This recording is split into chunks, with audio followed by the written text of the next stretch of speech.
aqui na MFA Norte meeting é série de transorgânica colga, esta riba é Muralha Verde.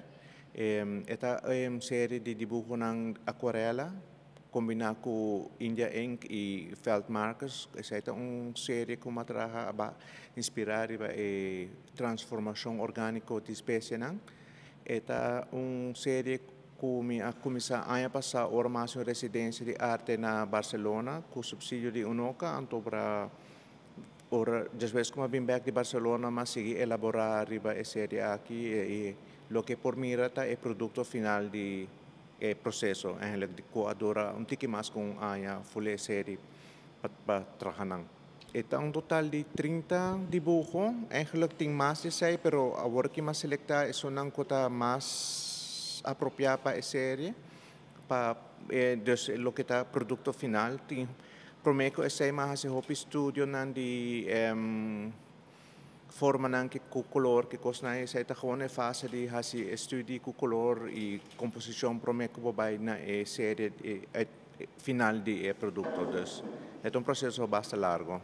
Tá hopi importante para ter espaço nan disponível para exhibir obra nang para na pueblo em geral por wak nang para tá nice para botar cinta traja de estúdio de privacidade do estúdio traja obra nang pero se não tá guardar na casa no por wak nang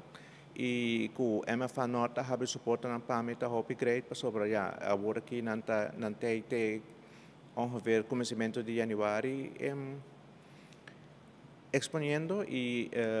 turgene poderem tawak nang e também tem informação de mim e também tem contato com quem tem interesse de saber de mim, não pode contato me via meu e-mail ou so, para me por elaborar e para me trabalhar. Exactamente de três exposições que nós temos nós acerca Danilo Germán, pues do ano passado ela teve uma exposição da Biblioteca Nacional, então nós acerca para você Kiko da sua ideia para vir aqui dentro, impor aqui dentro, mas aqui realmente espaço onde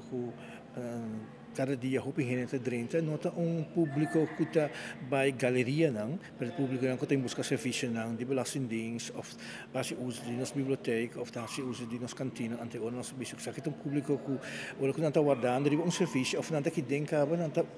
uma oportunidade para a exposição aqui na. Essa é a ideia para trás de exposição. Quando nós acerca Danilo, ela que era contento, ela disse sim, essa é uma ideia, mas também quer para público mais grande, que não trabalha em galeria também por admirar sua obra. Nós conjuntamente nós sabemos que a ideia que não para a exposição aqui na MFA Norte.